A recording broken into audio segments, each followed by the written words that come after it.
Boa noite, meus irmãos.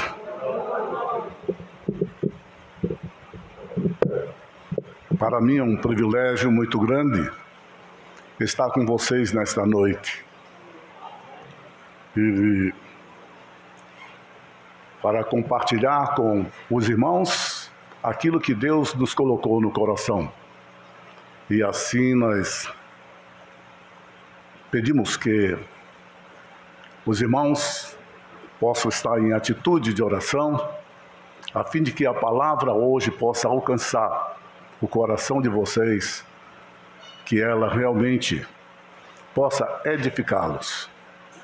E assim, vamos orar.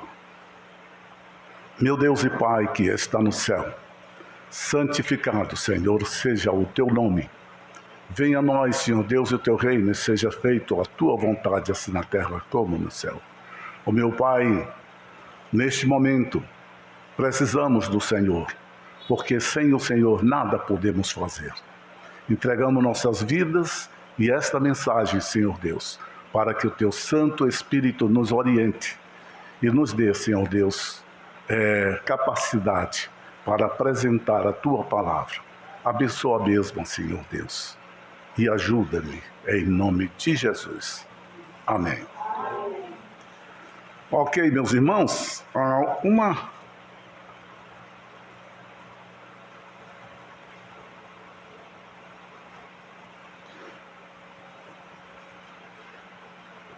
O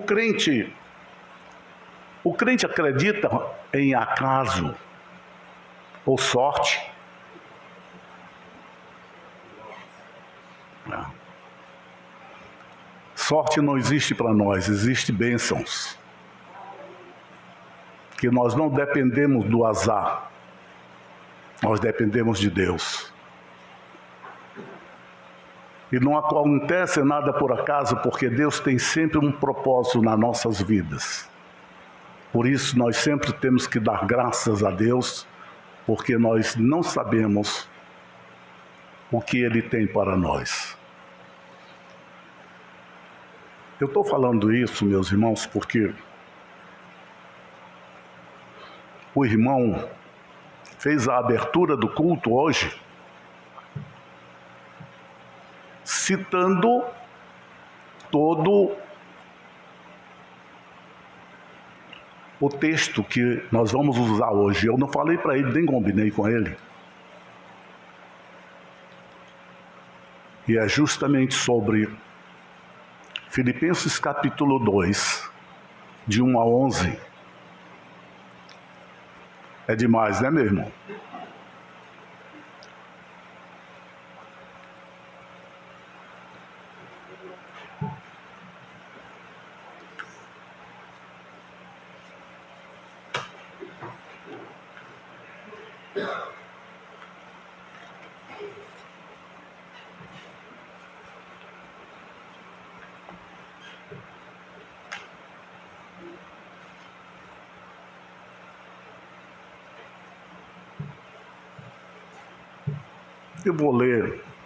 Eu vou ler novamente.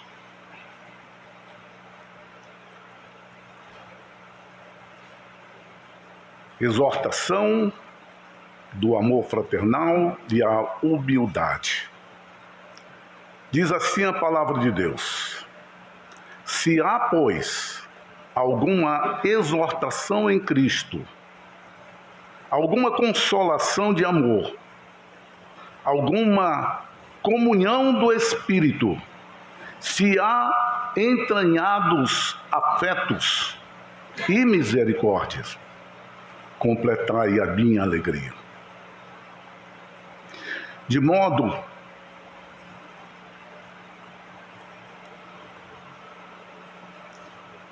que penseis a mesma coisa, tenhais o mesmo amor, sejais unidos de alma, tendo o mesmo sentimento. Nada façais por partidarismo ou vanglória, mas por humildade, considerando cada um os outros superiores a si mesmo. Não tenha nada um em vista o que é propriamente seu, senão também cada qual o que é dos outros. Tende em vós o mesmo sentimento que houve também em Cristo Jesus, pois ele, subsistindo em forma de Deus, ele não julgou como usurpação a ser igual a Deus.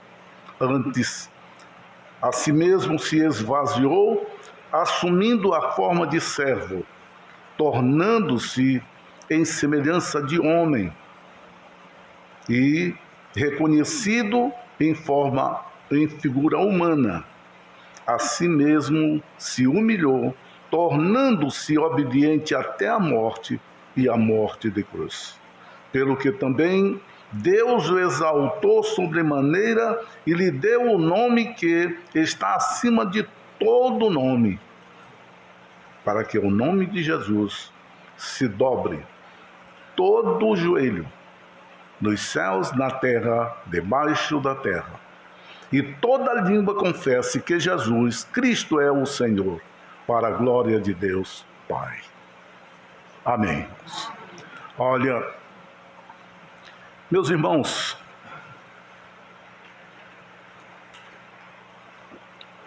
a chave deste texto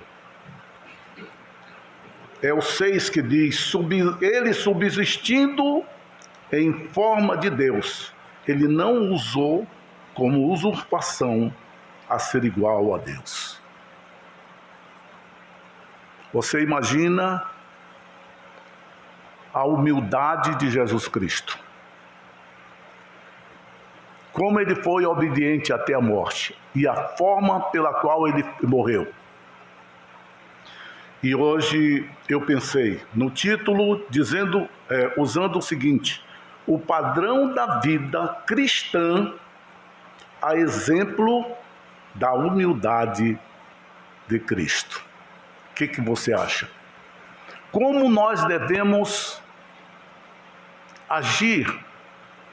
Quem somos nós, se somos servos de Jesus Cristo? Para mim dizer que sou um cristão, eu tenho que vir de Cristo. E se eu, como um cristão, não faço as coisas que Cristo faz, ou pelo menos, certamente não procuro fazer aquilo que Ele deixou para fazermos, que cristão é esse?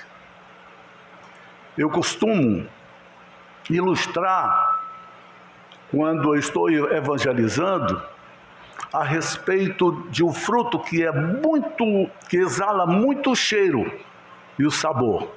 Se você pega uma goiaba e ela está bem madura, você pode imaginar como é que fica uma goiaba madura. E você vai fazer um suco ou um doce dessa goiaba. Qual é o sabor e qual é o aroma deste doce e deste suco? Será que vai ter o gosto de laranja? Ele vai certamente exalar o sabor e o aroma da goiaba, porque o suco foi feito da goiaba. Assim mesmo é Jesus Cristo. Se nós dissermos que nós somos cristãos, é porque nós viemos de Cristo. E que sabor, que aroma nós temos de Cristo na nossa vida.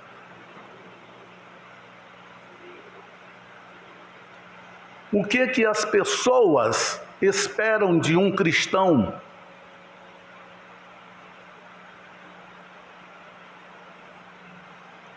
Então nós vamos meditar nesse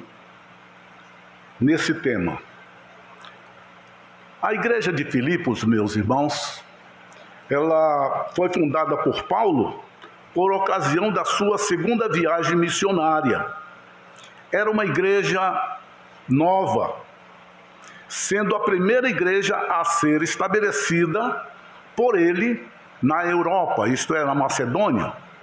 Uma igreja de visão missionária muito fértil. Tanto é que a mesma foi a primeira igreja a se interessar pela obra missionária e a investir nesse ministério. Se nós formos buscar aqui o capítulo 1 e o verso 3, de 3 a 5, nós vamos ver Paulo dizendo o seguinte: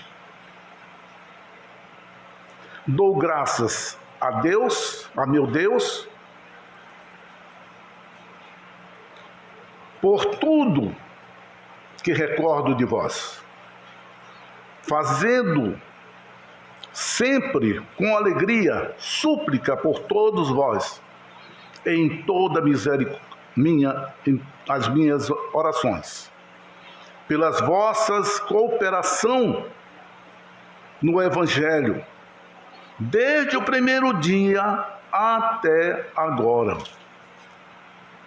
Essa igreja, desde quando Paulo surgiu na igreja, eles passaram a contribuir com Paulo, sabendo que Paulo precisava, ele era um missionário, estava sempre em movimento. Então, Paulo, ele guardava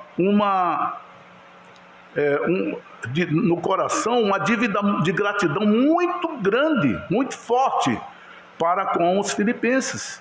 Depois que já tê-lo ajudado financeiramente por 2 vezes antes desta carta, né? Antes desta carta, ao saberem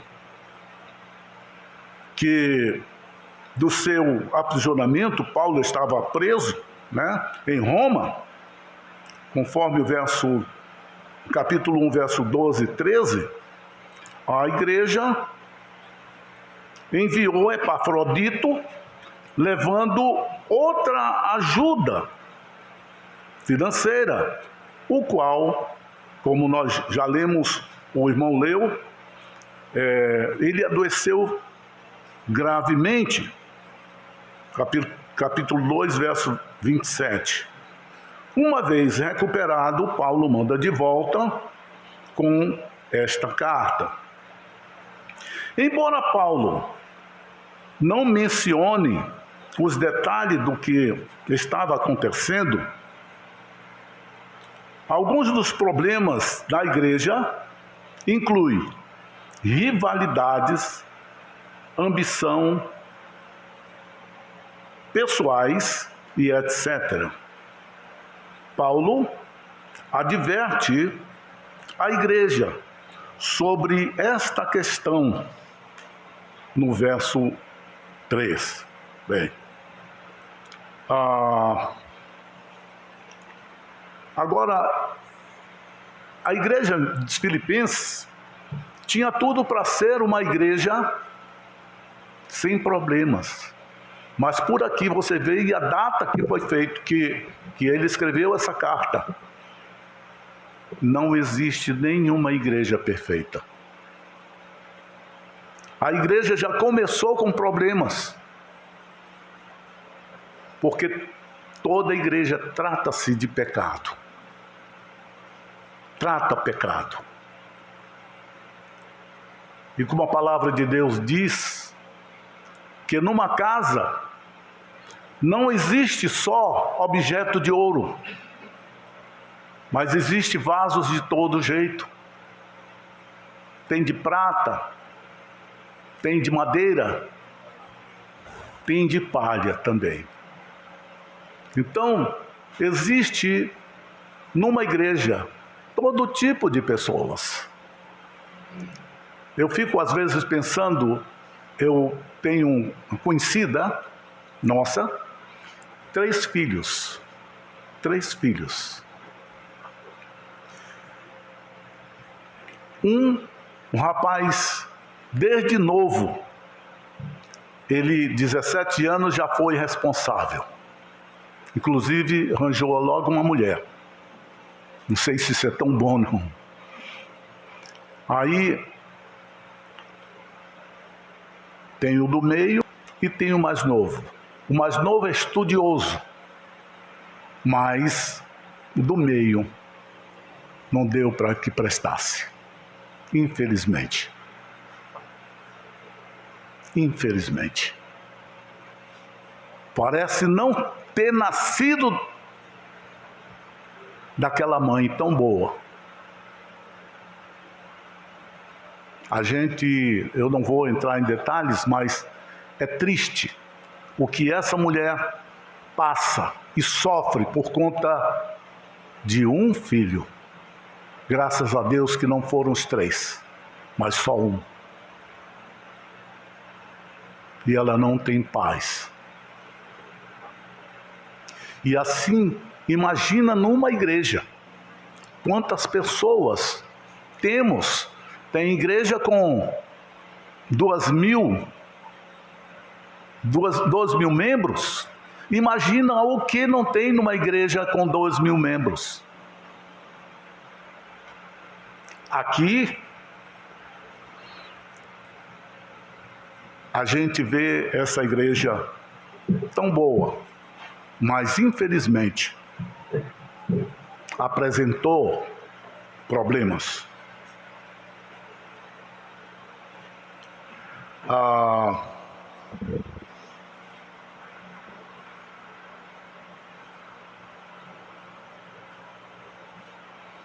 Paulo, nos versos 1 e 2 do texto que nós lemos, ele diz nesse texto, primeiro, Paulo chama a atenção dos filipenses sobre a importância da humildade. E no verso 2, ele também fala que eles se alegrariam muito, completaria a alegria dele se eles pudessem viver unidos, viver em união. Filipenses daria a Paulo a máxima satisfação se pudessem trabalhar juntos em harmonia. Paulo tinha em mente a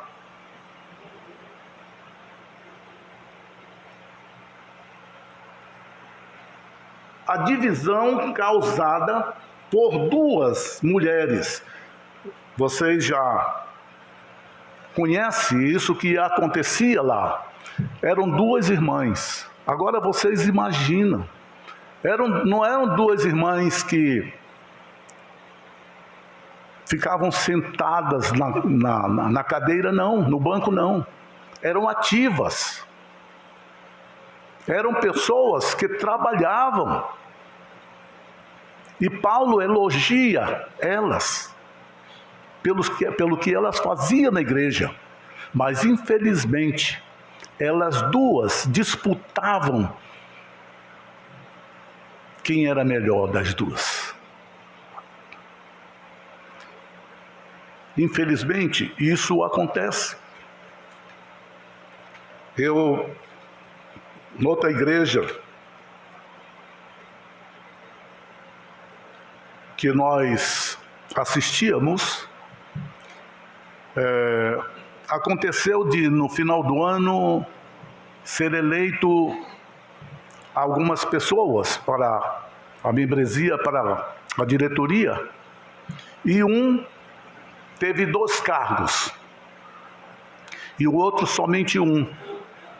Isso causou um problema. Por quê? Que um tinha 2 e aquele só tinha 1.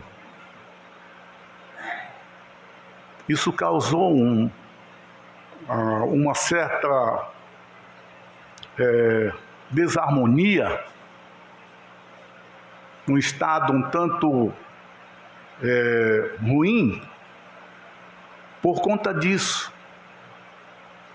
Simplesmente porque um foi eleito para fazer duas funções e aquele só foi um. É isso aqui que Paulo quer falar. A humildade.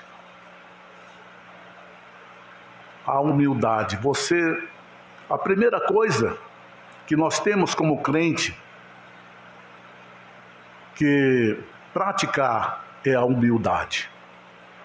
Sabe, meus irmãos, eu não sou humilde. Eu não sou humilde. Mas a palavra de Deus diz que o amor de Jesus Cristo nos constrange a me humilhar. E não fazer o que eu quero fazer, mas o que Jesus Cristo quer que eu faça. Como Ele quer ser servido, como eu posso ser um servo de Deus? Se eu sou um cristão, eu tenho que vir de Cristo. E foi o que Ele deixou para nós como exemplo, foi a sua humildade.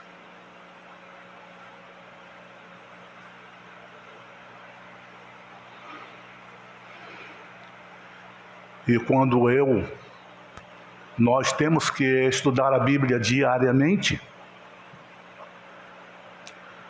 e tem passagens que eu digo, meu Deus do céu, estou longe daqui. Aí eu escrevo, para bater em cima, até eu praticar, chegar a essa vitória. Pois eu não quero ser simplesmente um crente religioso, mas eu quero ser um crente que glorifique o nome de Deus, senão não dá certo. As pessoas vão dizer lá fora, eu ser um crente como aquele? De jeito nenhum. Mas eu tenho que fazer com que as pessoas me gabem para glorificar o nome de Deus. Então, o meu testemunho tem que glorificar o nome de Deus. Se não for assim, eu estou na igreja só atrapalhando. E não é para ser assim. Nada façais por partidarismo ou vanglória. Mas o que é isso? Partidarismo é este fato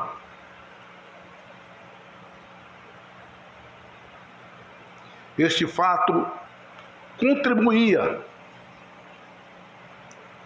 para a formação de facções no seio da igreja, que tentariam manobrar todas as coisas a seu modo, levados por interesses partidários. Isto é, formação de panelinhas. Vocês já ouviram falar isso? Eu tive numa igreja que foi assim, tinha panelinha. E o pior de tudo é que chegaram comigo para ver o que eu achava disso. E eu achei um absurdo pelo que eles propunham. Eu digo, não, meu irmão, isso não é comigo não. O que é bom para a igreja, é bom para mim. E não para fazer esse tipo de coisa que eles queriam fazer.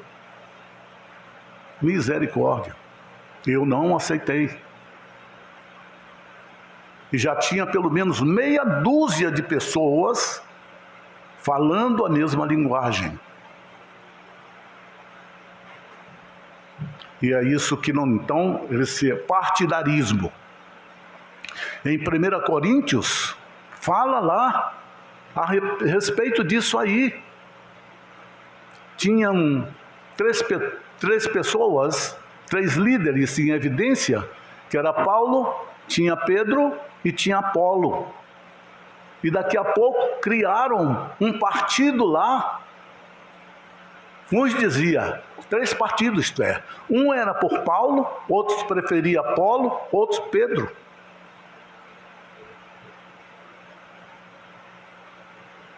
Nós temos que ser unidos, unânimes, que é isso que realmente Paulo fala aqui. E vanglória. O que é vanglória? Significa a ambição de cada membro da igreja em adquirir posição de relevo e, bem assim, criar um grupo de seguidores para que, assim, pudesse exercer um ministério pleno de vaidade pessoal, conforme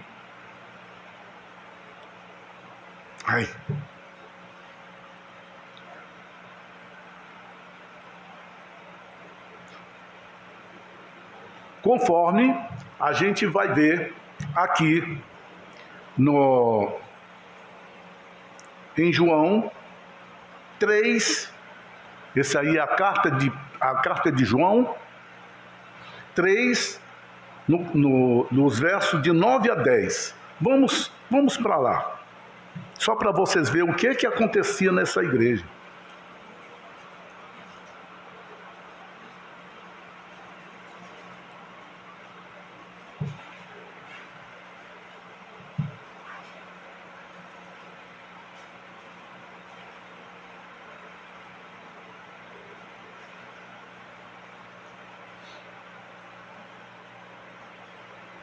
Deixa eu ver.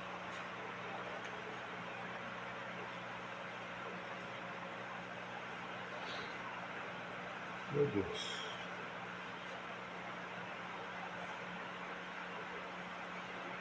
João 3, 9 e 10.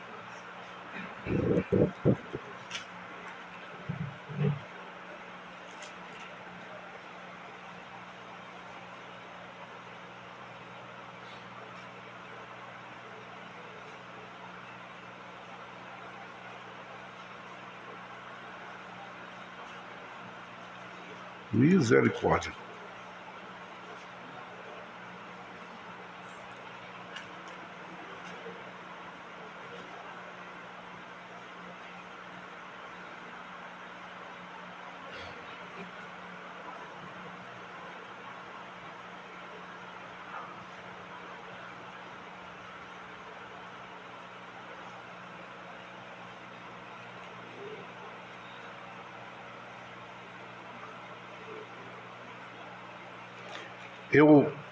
Eu certamente eu anotei errado, mas eu sei o que sucedia naquela igreja.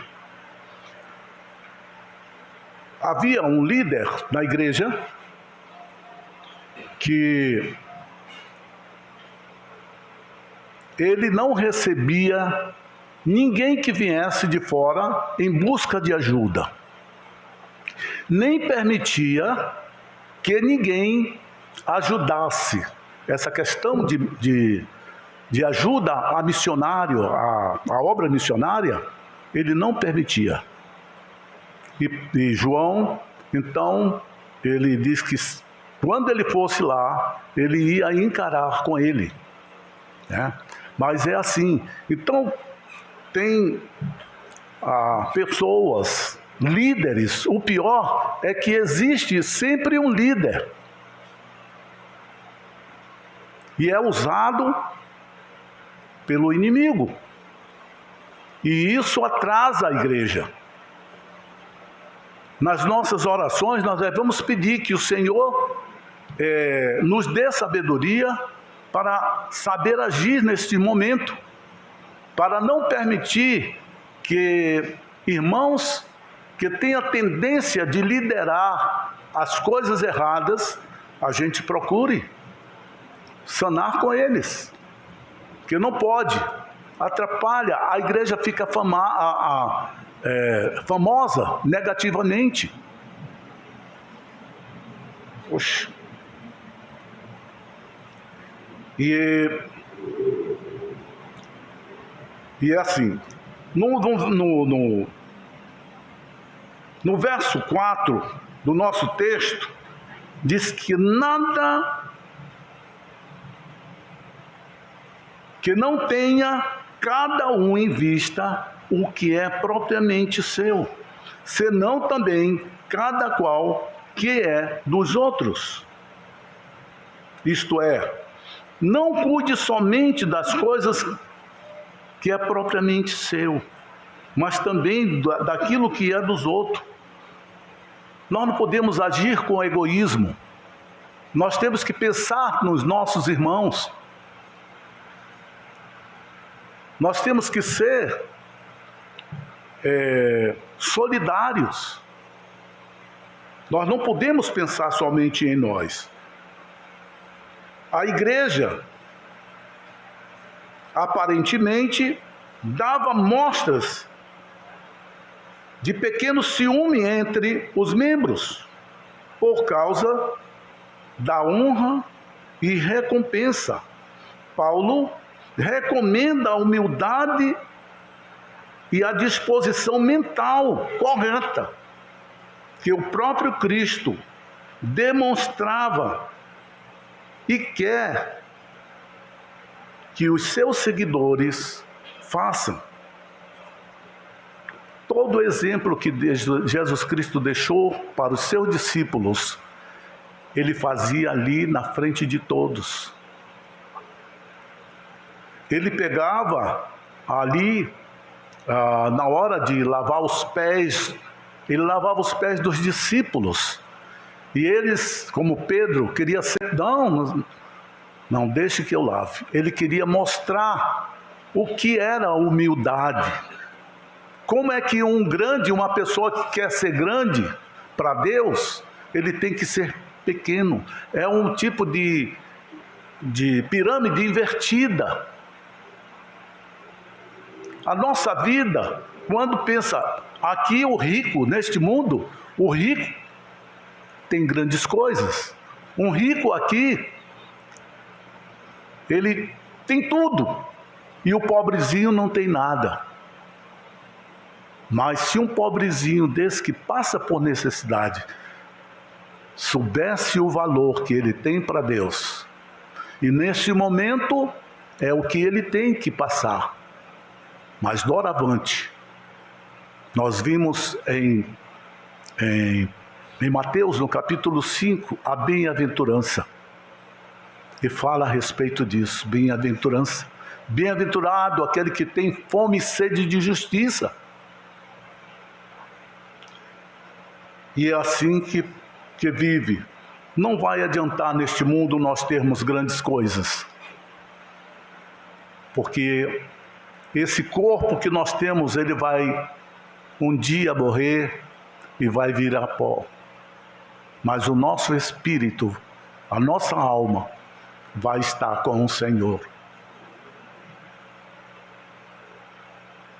E nós não temos mais que temer o inferno, mas eu falo que nós devemos agora conquistar galardão, porque mesmo depois, como a palavra de Deus diz, que no tribunal de Cristo vai ser distribuído galardão para todos aqueles que fizeram obras que dignificassem o nome de Deus.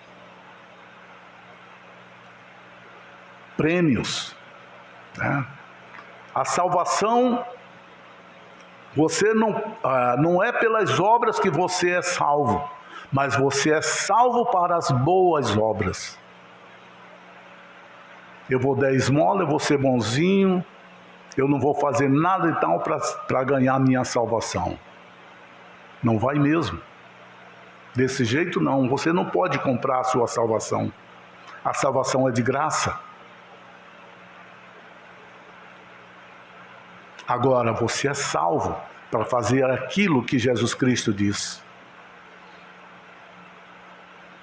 Até se você vai dar uma esmola, ou se vai ajudar alguém, você tem que dar com uma mão e esconder a outra para que a outra não veja. Esta é a humildade que Jesus Cristo nos deixa para seguirmos. Nos versos de 5 a 11, esta passagem sobre a humildade de Cristo é o ponto alto da epístola. Com ela, Paulo comunica a sua concepção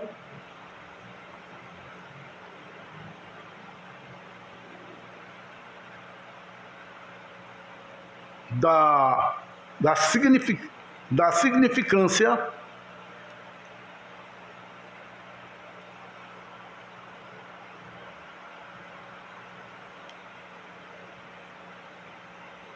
da pessoa e obra de Cristo.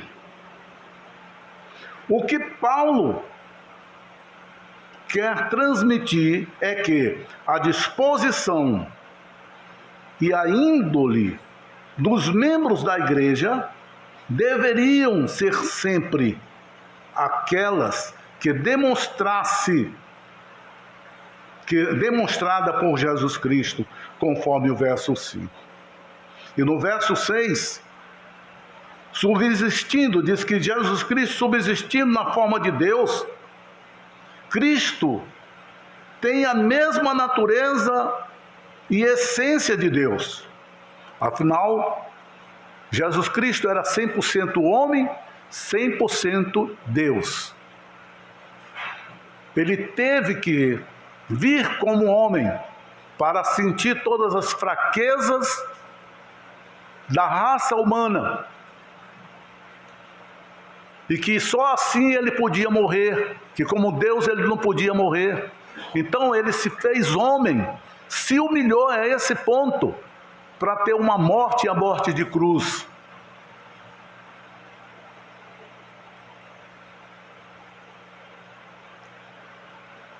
Então, embora tivesse a mesma natureza de Deus, ele não pensou que isso fosse algo a ser utilizado para a sua própria vantagem. Jesus Cristo não tirava vantagem do poder que ele tinha. Jesus não prevalece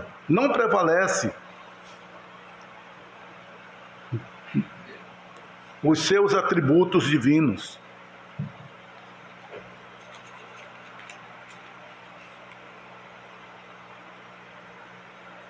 A si mesmo se humilhou.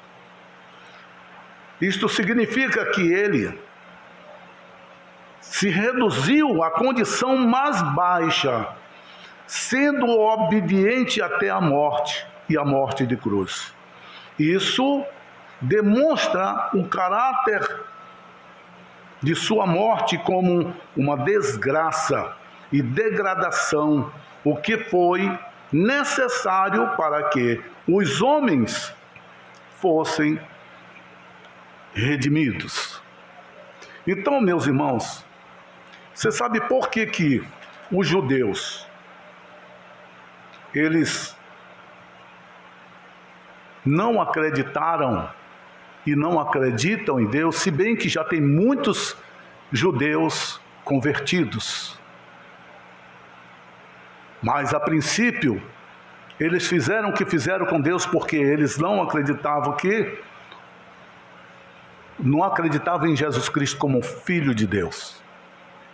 Mesmo acreditando em Deus, tendo Deus como tudo que ele dizia, Jeová, e colocando Deus nas alturas, mas na prática era diferente. E quando Jesus nasceu, mesmo que no Velho Testamento, todas as passagens, como mais foi Isaías, que foi que mais falou de Jesus Cristo, há 700 anos de Jesus Cristo vir, já falava tudo isso. Mas quando Jesus Cristo chegou, e da forma, tudo como é que Jesus Cristo viria, mas eles não acreditaram, mesmo que para onde Jesus Cristo ia, andavam as multidões atrás dele.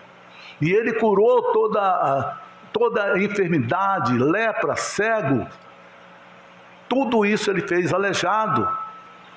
E eles viviam confusos.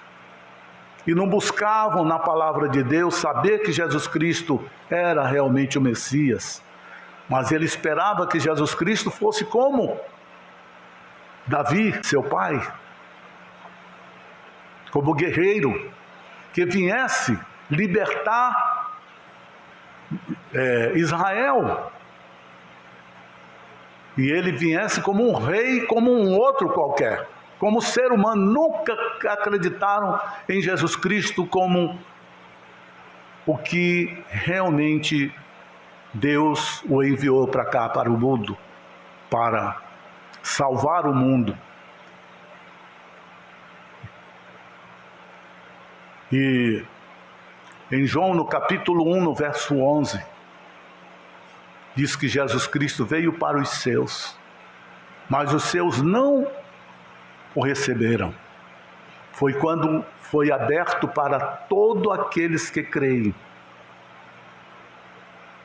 Veio para o que era seu, mas os seus não o receberam. Mas a todos quanto o receberam, deu-lhes o poder de serem feitos filhos de Deus, a saber, aos que creem no seu nome. Então, meus irmãos, foi para isso que nós fomos salvos. Para fazer aquilo que agrada a Deus. Nós temos o livre-arbítrio. Deus nos criou, nos formou com intelecto, emoções e vontade. Por que que o homem é inexcusável quando diz que não conhece a Deus? Quantas nações adoravam os seus próprios deuses? Os índios são indesculpáveis quando diz que não acredita em Deus. Por quê? Por que que eles creem nos espíritos, nos animais, no sol, na lua? Como Romanos fala. Romano nos ensina, Paulo, que as coisas de Deus a gente vê claramente. Mas se prefere adorar a criatura do que o Criador. Por isso o homem é indesculpável. Mas tudo bem que os índios estão sendo evangelizados, assim como também nós, que não temos razão nenhuma para dizer que não conhecemos a Deus, e existe tantos ateus, e tantas pessoas aí neste mundo. Tem gente que tem igreja de satanismo.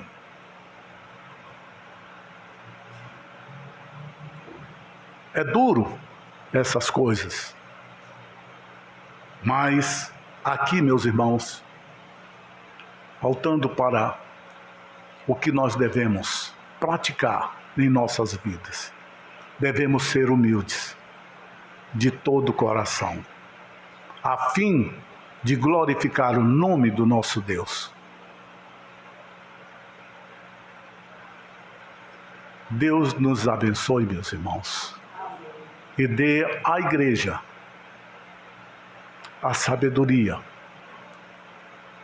para lembrar de vez em quando estiver errando, lembrar do Senhor. Senhor, meu Deus e Pai que está no céu, muito obrigado, Senhor Deus, porque temos a Tua palavra. E ela, Senhor Deus, como um alimento para nossas almas. Nós agradecemos, Senhor Deus, porque ela nos ensina como viver uma vida que te agrada, Senhor. Dá-nos, Senhor Deus, um coração puro, uma mente sadia.